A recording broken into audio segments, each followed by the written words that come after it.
Good evening, YouTube. Today is the launch of Season 7, October 10, 2023. The Rise of Darkness, the spooky season. Today, I'm going to be doing a more authentic patch breakdown of what I think the meta will be with all these changes. On my main channel, you might have seen yesterday, I showed off and demonstrated the changes and read off the dev notes, but I didn't actually give my personal opinion, and that's what this second channel is for. Top of the patch notes, we have the Halloween Terror. That's right, Junkenstein's Revenge, which is old. Wrath of the Bride came out last year, and Trials of the Sanctuary, the new Blizz crossover game mode. The Trials of the Sanctuary is very much like power up. It's very Diablo-esque. Like you kill stuff, they drop big loot. There's loot goblins, which is Junkrat. If you play Diablo 3, it should feel very familiar, but it is pretty much endless wave zombies in a small part of Blizzard world. I already played it 3 times on Legendary. We have beaten it already with me, Seagull, Emong, and Flats. Seagull was not having a good time with it. Didn't like it this year as compared to Wrath of the Bride, which I think we all enjoyed last year as well. I feel like every single arcade or PvE mode is like a one-day event thing. Besides Prop Hunt, I think Prop Hunt I played multiple days, but most of these I've always been like, I enjoy it for one day and I won't play it again. And I pretty much that's my expectation. So nothing's blown anything out of the water yet. But yeah, go log in and enjoy Halloween Terror, number 1. Number 2, Samoa's a new control map. You have 3 parts, right? You have the downtown, city center, the beach, and then the volcano. The full rework of Sombra, I've talked extensively about the entire rework with demonstrations on the main channel, but overall, I played it already today. I've seen it. At least the group I played with, Seagull, Emong, Flats, they actually think the change is pretty nice. I was playing Widowmaker earlier, and Sombra completely insta-kills me. The thing with the virus ability is that you don't necessarily have to hack. If you hack them, it's still the same damage, it just doubles. The TTK is a little faster. If it's an isolated target, you don't even have to spend time for the hack first and then shoot the virus. Because a lot of times, the moment you hack somebody, a person will respawn and jump, or 180 and turn around. So if you actually open up with virus when they're not expecting it, it's an easier chance to land that skill shot versus hacking and then firing the virus, and then you can't predict if they'll jump or strafe right away. Does that make sense to you? If you're an Ana scoped in, if I'm hacked, I'm like, oh shit, I'll move, and then there's a lower chance for them to hit the virus. If I'm scoped in and not paying attention and they hit the virus first, then I'm pretty much guaranteed the full damage anyways. So there's a little bit of thinking for this ability, but overall I think the changes to Sombra are actually pretty good, in a good direction. She feels a little bit stronger, not stronger, but she doesn't feel bad. I think people just have to learn that you can't use the translocator as an escape ability, where you just plant it far away and TP out. They did add a change compared to the playtest where when you throw the translocator, you'll basically reduce the stealth passive after teleporting. That's a really nice change, so you are able to sort of escape, because it was really bad earlier when you did try to escape a little bit and you just get caught. At least in the play tests against GM1 plus players that I played against. Group respawn, which is the new change in quick play. I tried this out today as well. So heroes who die within 5 seconds of each other will respawn together, resulting in some players having either a slightly longer or shorter queue than the standard 10 seconds. Heroes who do die more than 5 seconds from another player afterwards will still respawn with 10 seconds on their own. Does not apply in comp. So when they say having slightly longer or shorter, when they say respawn together, basically how it works is that they average your spawn times out, and it has to be within the first 5 seconds. If player A dies, 10, 9, 8, 7, 6, 5. When they're at 5 seconds and then a second person dies, they both get 7.5 second respawn times. It's averaged out. So the guy who died first, 5 seconds have already elapsed, they actually got plus 2.5 seconds. So they effectively had a 12.5 second spawn. And then the second person who died got a 2.5 second shortened respawn. So this player B got 7.5, player A got 12.5 effectively, but they both spawn together because it gets added together, which is, I don't think it, yeah, I think Gavin, it didn't explain. I think in this explanation, it's slightly longer or shorter, but it didn't explain the whole averaged out respawn time system. But basically, yes, if your respawn time is within or greater than within 5 seconds, you add it together and average it. So I guess can you average it out between 3 or 4 people? If player A has a 5 second spawn left, this player B has 6, player C has 7, all 3 of them, you take the difference and you divide it by 3. So I think the important thing to take away from the group respawn is that when you average out the time together, it should not significantly change it too much. The total time spent dead when averaged out across all players should be the same still, because one player effectively had a longer one player got a shorter one, but when you add them together, it's the same. So I think that there's a misconception where people think that this basically means some people will always like overall spawn times will be shorter together, but no, because some people do get it longer, some people do get it shorter. This is only for quick play right now. They're listening closely to feedback, so I think people need to, you know, leave their comments on how they've experienced it today, especially with quick play today. Let them know. I think in the high level competitive, most players, strong level players would know to kind of wait up, but then I think it would, I don't know if this actually belongs in comp, simply because there is an advantage to not having a longer spawn if you're Tracer or a fast hero. To imagine getting penalized, like you died early, maybe on purpose so that you can come back quicker, but then you accidentally get an averaged out longer spawn simply because somebody else died, which is out of your control. No agency there, and then you as a Tracer can't get an early angle and blink around. So it would punish high movement heroes. Blizz Winter in the chat says it's tough because low level comp actually has very similar issues to this part of quick play. So this could probably benefit low level competitive play, but then at that point, is this something you can implement for certain ranks and then remove later on, or do you keep competitive integrity uniform across all ranks? These are questions you have to ask. We still need more data with the whole quick play and group respawn mechanics. So this is day one. Play it out a lot, and then they'll probably iterate off of it and see if it does belong in comp. The whole stomping thing has been a complaint, maybe mostly from quick. I don't actually know where the stomping complaint is. I've experienced stomps, but like I've always just, you know, chalked it up to just people off sync. Some people are tilted. I just say GG go next. They certainly happen, but maybe not as much as some other players maybe in like silver would experience. Really one-sided stomps in spawn and people continuously staggering is one of the high complaint points that, you know, when you as a, you know, a silver player who like keeps up with Overwatch is trying to improve, and you know you don't want to stagger, but people just keep mindlessly walking out and dying one at a time. It can be very frustrating, of course, right? Unranked leaver penalties. 75% penalty is removed if you leave. Penalty thresholds have not changed, but the mechanics have never been completely explained. The last 20 games played a player participated in are recorded. Okay, 20 games. Leaving 4 out of 20, so 20% of your games, activates the first penalty threshold. Leaving 6 out of 20 activates the second penalty threshold. Queuing for most game modes is now suspended when a player leaves a match inside the penalty threshold. Players that reach the first threshold will be suspended for 10 minutes. Players that reach the second penalty will be suspended for 30 minutes. The queue suspension will reapply each time a player leaves a game when they're above the first penalty threshold, but not when they complete their games.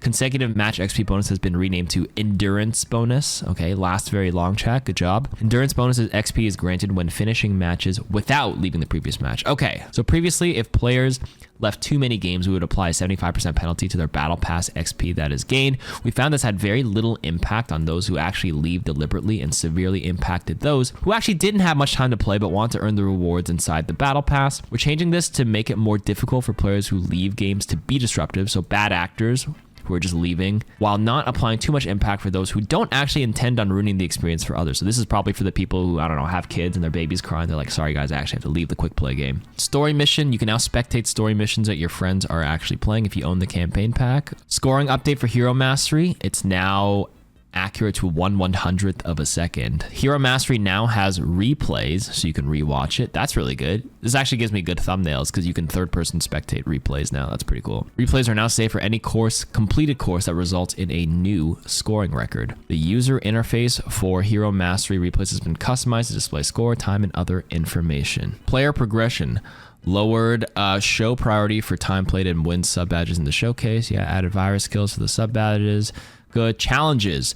They reduced the number of wins required to unlock Sojourn, Junker Queen, and Kiriko through hero challenges. Illari is actually now unlockable through hero challenges. Okay, that's good. Reduce the number of wins. This is for new players who want to play the game and get new heroes. There's like a lower threshold to unlock new heroes. I'm about that. Okay, and now we get onto the actual balance updates, which I'll elaborate a little bit more on my thoughts. So Fortify's damage reduction decreased from 50% to 45%. Honestly, I think Orisa is still a pretty great pick. I mean, she was at 40%. And then she wasn't played for a little bit, but that's because other parts of her were nerfed at the time, like the damage fall off, I think, for the primary fire, and a couple of all the in-between buffs she received since her 40%. So she's at 45%, but she did keep a lot of the other buffs she received over time from the time between she was really meta in season 2 and 3 versus now. So I actually think Orisa's still good, but not as essential, I would say, but I would say she's still one of the higher priority picks, especially in ranked. So this, no change. Ramattra getting buffed, though, is actually interesting because I think Orisa is a strong match, one of the better matchups. I wouldn't say strong against Ramattra, but certainly one of the better matchups against Ramattra. But if Ram can consistently go into Nemesis form, this might have some implications on the tank matchups. I'm not going to lie, Ramattra basically disappeared in Season 6 when Orisa got buffed. It was all Orisa Zarya for all 9 weeks.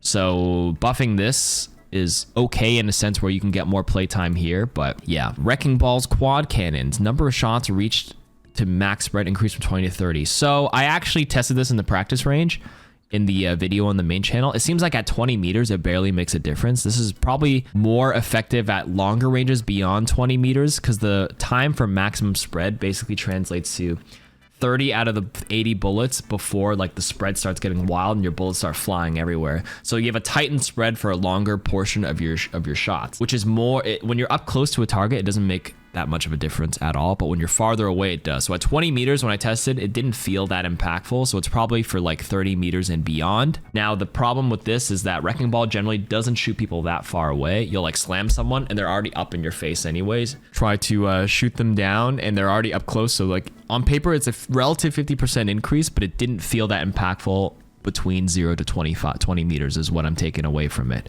So how often are you really shooting from really far away as Wrecking Ball? Not so much. I don't know if it's directly because of the Sombra change, because like 30 bullets, if you're trying to like spy check the Sombra as well, it wouldn't even be that. Like you would never dump all 30 bullets. You can just stop shooting for a second and reset the spread. So I don't know. This doesn't feel very impactful. So I don't think Wrecking Ball is going to become meta or anything like that, especially when the other tanks seem like a much better option. Zarya got 2 of her buffs reverted, but they actually kept the 8-second bubble. Instead of 10 seconds per bubble, it's 8 seconds. That is very good.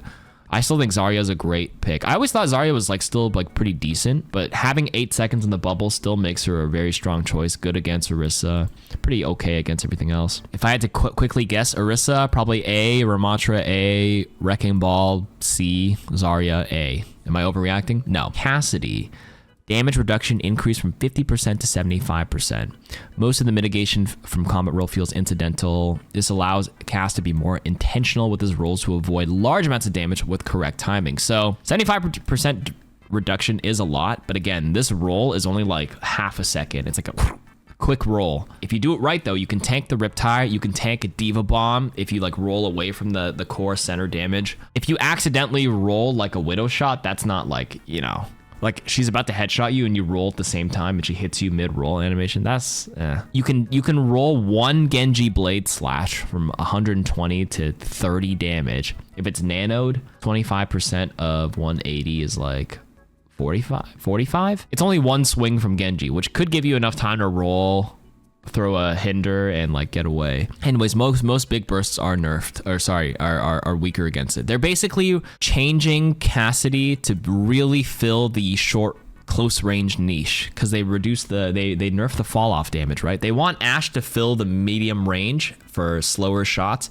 Soldier is like, you know, consistent peppery bullets, and they want Cass to be 225 HP, tanky up close, and a bit tankier of a DPS, but like, you know, kind of shittier at medium to long range. So they're double downing on that identity for him. I think that makes him So when you play Cass against like Echo or Pharah really high up in the sky, your gun actually is like a wet noodle against that. So maybe they're trying to force you to play Ashe or Soldier against that matchup just to be a bit stronger. But his identity on the surface is a little bit different than their idea they're going for. I actually think he was fine filling in that niche where he's not 225. He's back at 200 HP but has like the medium range. He never felt OP. I don't know why people were complaining about it. They already nerfed the magnetic grenade from 131 down to 60 or whatever now. It used to be so much cheaper as Cass, but he is a lot tankier with this on some matchups. I don't know how I feel about Cass. I still think he's like medium tier. He's like okay. All right, Mei. So they're backtracking Mei's changes from season 5, where like the deep chill was basically the passive you got, where if you freeze them long enough and then you melee or icicle them, it pops it for bonus damage. But they didn't really account for, you know, the time it takes to add that and then shoot the follow-up shot, it can get your follow-up icicle can get matrix, they can get healed throughout it. It just didn't feel as good as like the old version where the actual endothermic blaster was at 100 DPS, because actually originally the DPS was 55 when they added deep chill. They had to buff to 70 and it still wasn't good, so they actually backtracked it, so the beam just does more damage overall now. Feels like she's a bit more dumbed down in this state, but I think Mei players who got accustomed to it think this is fine. I think it's fine too. I never really minded if Mei gets up close to me like that's what I deserve. It's always been walls that have been the most annoying if you get some walled off. I don't actually think wall needs to be that much HP, to be honest with you. If you get walled off as a support, you really have no counterplay besides banking on your team to like break a thing for you. Torb. They always use these terms called primary fire recovery, which is an Overwatch term for attack speed. I think attack speed is a more intuitive term to use for all these patch notes. Anyways, overload. The overhealth has decreased, the bonus, 100 to 75. That's fine. Torb, I think Torb was actually really good, but I still think he's fine even with these changes. Brig, whip shot. Damage increase from 70 to 80. So this is actually a pretty big implication. It changes like the one-shot combos between 150 to 200. So this changes a couple of combos for Brig. So her swing, I believe, does 35 damage, if I'm not mistaken. So 35 plus 35. Swing, 70. So swing is 70. Shield bash is 50 right now. So 50, swing. 50 plus 70 is 120, then 120 plus whip shot is 80. So you can now do a 200 HP combo, where compared to the past, you could not. If you have no shield bash, you can swing for 70 and then insta whip shot for 80 now. So it changes the breakpoints for killing 150 HP heroes like annoying tracers or baby divas, and 200 HP heroes, which is a lot of the hero roster. It's rewarding the harder to hit whip shot, but I feel like whip shot's one of the easier abilities to hit because the projectile speed of the swing is very quick, or the thing. So the combos you can do with the new whip is it's always just bash plus whip plus 2 swings instead of 3. It just cuts down one of your standard flail swings. That's all. And then finally for Illari, they're nerfing the solar rifle secondary fire healing per second from 120 to 105. I feel like the 120 was actually okay. It is a lot up close for the healing creep. When you are healing the beam, you don't actually charge up your primary fire, like damage ramp up. So there's penalty for using it, and it is kind of short, but like it's fine. This is not too big of an issue, I think. Okay, so we also have a lot more hero options and input updates here. Okay, so these are all like quality of life things. So they implemented, additional quality of life settings. So you have to go into your options and custom hero settings to see all these additional options. So Diva light gun input is primary fire by default. Yeah.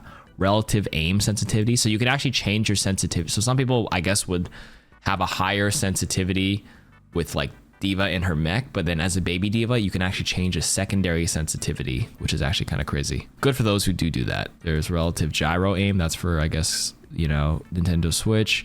Meteor strike, confirm and zoom out inputs, extra inputs here. Holy. More Junker Queen. Hide commanding shout timer. It's off by default, but you can hide it if you really want to, and hold to use jagged.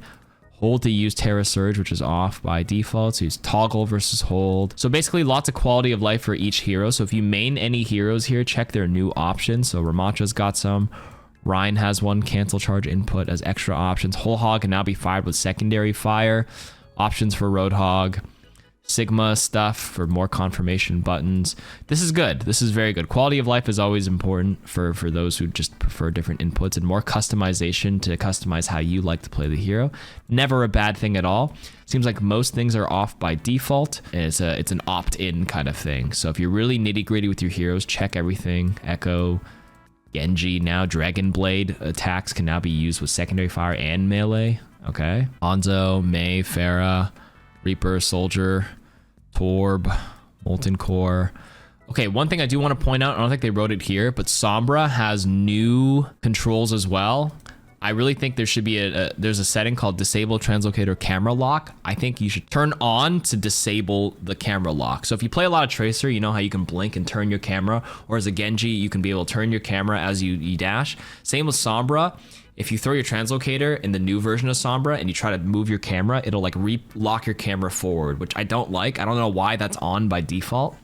because old Sombra was never like that. Turn on the setting to disable it so that you can at least throw your translocator and pivot your camera, and then when you TP, you're facing the way you want it to. Toggle wall ride is now off by default. Backwards wall ride is still off by default, by the way. I still think it needs to be on by default. Mercy has some toggle, blah, blah, blah, blah, blah, blah, blah. Okay, map updates, Route 66, new design changes. I showed them off on the main channel on that video, but I just wanted to comment that I think the change for Route 66 is good. I think less visual clutter. I think like the whole wreckage with the whole train and everything of the derailing is good for the lore, but I don't think you need. I know they used to have the immersion for the map, but I think clearer maps with less shit on it is actually better in a competitive sense. So I am down for that. I like it. I still think there needs to be other maps that need changes, but they've done it for Watchpoint Gibraltar. They've now updated Route 66. I think other maps that need changes immediately: Circuit Royale, Havana Circuit Royale third, and even second, to be honest with you. Or actually, all 3 points need like additional pathways. It's very front to back for Circuit. Havana third is a problem. I feel like Junkertown. I don't know what to change Junkertown. Something about Junkertown just feels off. They could just do it for the entire Dorado. Dorado's okay. I think second point Dorado might need some help, like a different way to get up. Like I think inside the church middle, there should be like a way to go up, or the courthouse or whatever. More map changes is a good thing. I'm glad they are looking at old maps and trying to, you know, shift some of the design for it to match the 5v5, because some of the maps were designed for 6v6. Circuit Royale was designed for 5v5, but it has big problems right now with like things. But at the end of the day, Blizzard has data on which points are problematic, where teams are getting stuck at, I would assume. So like they would know which parts to tackle, hopefully. If you can see like a very big disparity on people that can't complete the map relative to other maps, then you know that's something you can look at to add more pieces of cover or additional pathways. Maybe, yeah, for Circuit, it's definitely opening up a new path, because it's very hard to play flankers on that map. You basically, that's why Sigma and like Bap Zen Poke has just been meta on Circuit for so long, because there's just no flank paths really. Maybe the Junkrat or the Genji flying over that first point, it's kind of cheesy, but since it's so front to back, there's people just like fixate themselves in the high elo community with just like 1 or 2 comps at most. I think having variety, there should be comps that like, you know, complement map design well, but not to that level of disparity. That makes sense. A couple of bug fixes, Gibraltar clipping stuff. Let's see, New Junk City, players getting stuck, some lighting, boat docks getting stuck, blah, blah, blah, blah. Some bug fixes here. I'm trying to see if there's any bug fixes that have game implications. Cass. Magnetic grenade to not detach from eliminated targets. Performance issues. Did they get rid of the whole like Illari like dead body? Do you guys know what I'm talking about? Where they didn't list it here, but have you guys noticed with Illari where like if you kill an Illari, you can see her like floating body, untargetable, but it's just there, you know, and it could trip some people out. You know what I'm talking about? I need to get rid of that. She's just dies standing, and then I have like the corner of my eye. I'm like, what the? Ilari, she's still here. Kiriko, okay, teleporting outside of playable space. They have to fix this every season. Kiriko's teleport has been buggy since day one, but it's been a lot better with the new design of it, so that's good. Fixed an issue with kinetic grasp prevented. Oh, so this is a competitive implication. Fixing an issue with kinetic grasp, the suck, from certain abilities being converted into overhealth. So Ravenous Vortex, I don't know how much overhealth you'd get, but you used to not get any, but now you get a little bit. Ravenous Vortex does do a little bit of damage over time. Eating Maze Blizzard would, like the projectile itself might give you a small amount of overhealth now. Same with Disruptor Shot. That's good. And they also fixed Symmetra's Footsteps. Okay, cool. What was the problem last season? It was Orisa and Zarya being a bit too strong and like dominating the meta in the tank department. They did touch both of them. So I actually think there are other ripple effects. It doesn't look like a big patch, and they have Sombra, the new Sombra rework. For me personally, I've always felt like metas are determined by, because you only have one tank, your single tank kind of determines the comp you build around it. I know some tank players say the supports decide what comp you play, but I disagree. I've always felt like the tank is basically the idea of how you approach your game, because you have one tank. Or I think Yeetle said that in a video, and I just don't agree with that. As a support player, I build my support based on what my tank is playing. If my tank decides to play Rhine, I'm not going to play like Zenyatta. Well, I guess you could sort of, but yeah, you know what I mean? If they play Ball, I'm not going to like play Moira. So if Zarya and Orisa are not going to be played as much this season, then there's going to be more Dooms, more Winstons, and then the supports will change. So because if these tanks are different, we get people forcing Sombra a little bit, you can change it. If Brig is really good, you can play Ana Brig again, and you can have Winston again. It's simply which hero is the most OP and not really role specific. Oh, for like designing a comp around that, you say? I can only speak for myself, which is what I decide in ranked. It's like I have like 3 or 4 supports I'll play, and I kind of just pick that based on. Well, actually, that does make sense. If a certain DPS is super OP, like Sojourn, then you have to build your comp around like season 1. It's like you play Mercy with it or something. Or Kiriko was super OP season 1, so you just played around the Kiriko, which is why you had the Lucio, Kiriko, Winston comps. That's true. If Brig is really OP, then you basically have to build around the Ana Brig, and then you just basically pick around that. No, that makes sense too. But I think that's in high level stuff where like they do build the most OP for the most part. But for the average player, if you know, I guess for the average player, they don't really play optimal comps anyways. So I don't know. Maybe in ranked, just play the most flexible shit. Okay, that's the patch basically. Let me know what you guys think in the comments.